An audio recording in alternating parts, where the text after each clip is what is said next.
What's up, you guys? It's me, CHEVITA PENÉ, coming to you live and in effect. I know it's been a minute since I've made a video. I've been really busy writing papers. Yay! It's so fun. Whatever. um, so like, subscribe, share the post. My video with your friends. Turn on the notifications so that you can get alerts and you'll know firsthand when I post a new video.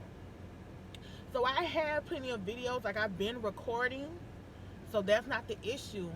Some of them I have a lot of mess ups, so I haven't posted them because I'm trying to learn how to edit.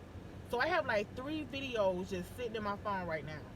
I just need to learn how to remove certain clips and what's it called? I don't know the word, the technical word, but to blend the gaps together so that it flows. So that's where I'm at right now.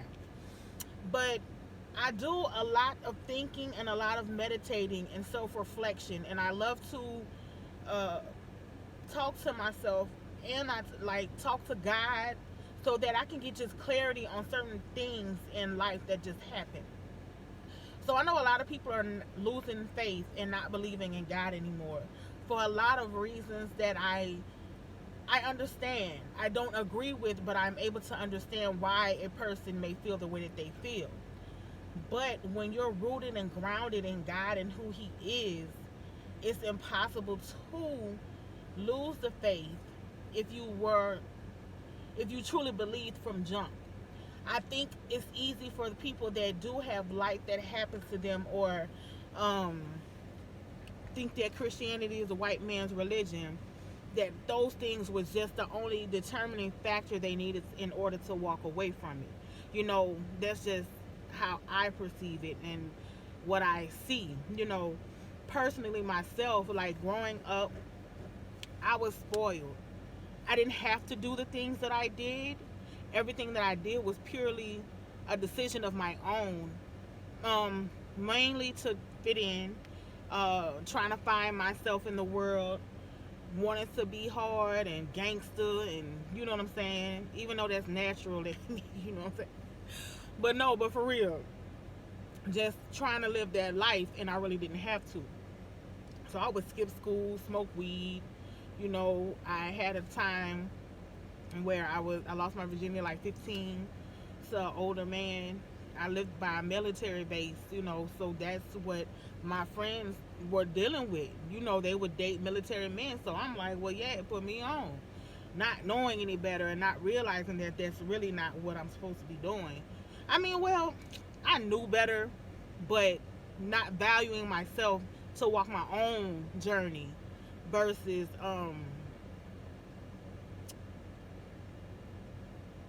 trying to fit in. So going through that, and when my parents divorced and we moved back down south, but we was in we were in Atlanta when we came back, because we were in Marietta before we went to New York, and when I came back we was in the Marietta. So when we were in Marietta, Atlanta, I keep saying Marietta, when we moved from New York back to Georgia, we went to Atlanta. I was in the SWAT, so I was going to Mays High School. So even being there, that was my first experience of like not having nothing, like everything that I want. And I'm at Mays. If you know the reputation of Mays High School, their celebrity siblings were going there, and them people had money. Teenagers driving Rolls Royces to school. And at this time, I didn't have the money like I wanted, so I didn't have those luxuries. So I would skip school every day. And I put myself in plenty of situations that I had no business. Like, I can look back and see like how God's grace was on my life. You know what I'm saying? Like, me skipping school, nobody knowing where I'm at. I'm in trap houses with grown men with my home girl, and just anything could have went wrong. The police come in, kick what they used to call them, kick boys. Lord, I'm getting old. I don't remember the names that they used to call them. Um, but anyway, like any of that, like, or just simply getting hit by a car, or anything, like the bus flip over, like, cause I would get on MARTA to go where I had to go. So, go to college, and I was fighting a lot. And when people make me mad, I would shoot at them. And this is like a rough draft version. I'm trying to get to my point of how God's grace has really been over my life of being stupid. You know what I'm saying? Like really being stupid and looking back and saying I did not have that to do. Why did I do that? You know, at college, getting mad at people and they playing with me, and I always felt like dudes. I grew up around boys, so I don't like for a person to try to play on me. You know what I'm saying? So me popping at them, you know what I'm saying? That's me like you gonna learn today. You know, after a while, they was like, okay, that girl crazy. We ain't gonna mess with her no more. You know what I'm saying? But I could have killed somebody, and I wouldn't have been able to finish college. You know. And I really didn't learn my lesson with that until the abusive relationship I was in, which was in like 2010. We dated for like 2 or 3 years. 2009, the end of 2009. We dated for like 2 or 3 years. So we broke up officially in 2013 because on my birthday we were out. And actually that story is on my blog. I don't really have to go into it, but we shot at each other. You know, and that was what made me just walk away like, dude, I could have killed him. He could have killed me. I was getting my master's in business at the time. So what if I would have finished that and my mama? Like, just all that ran through my mind. And that's what drove me back to church. And when I went back to church, I found Christian Worship Center, which is in my hometown, Alexandria, Louisiana.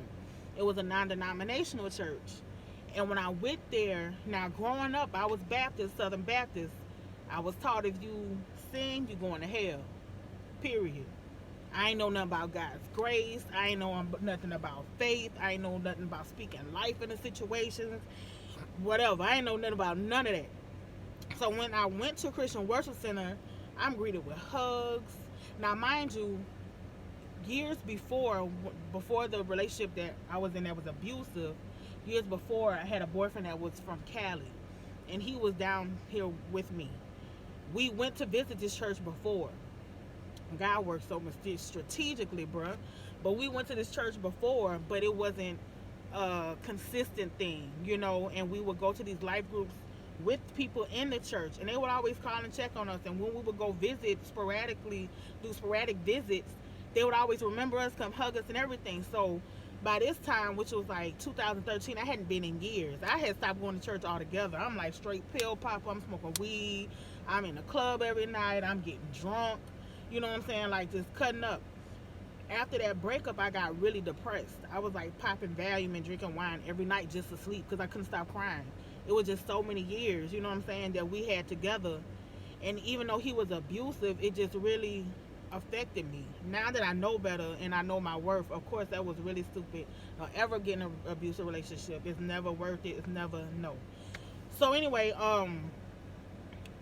went to the church and just started going more and more, and that's when I'm learning about God and his grace and understanding his word fully, and God loves me in spite of the wrong that I've done. Like we do these things where we hide from God or try to hide from God because we feel like, oh, we're not good enough, or you know, he's not going to love me because I'm too bruised and broken and dirty. But that's how he wants us to come to him, is bruised, broken, and dirty, because he's going to heal us and clean us up.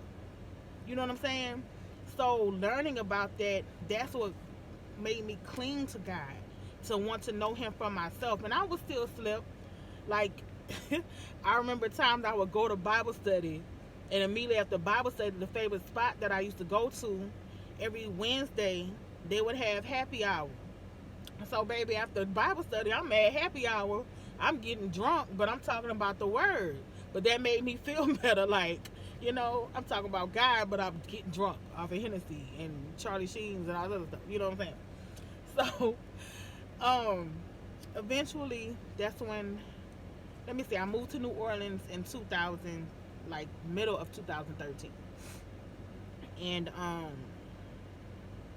that was the best decision I ever made in my life. I was able to, it was kind of like I shed the old skin and walked into the new. I came out here with nothing. I came down with enough clothes to wear if I wanted to go somewhere. I slept on my best friend's couch with like a house with her 3 kids, and they was young, and they always was in and out making noise. But I wasn't tripping because I was thankful to be out of Alexandria, and that's their house. Ain't nothing I could do.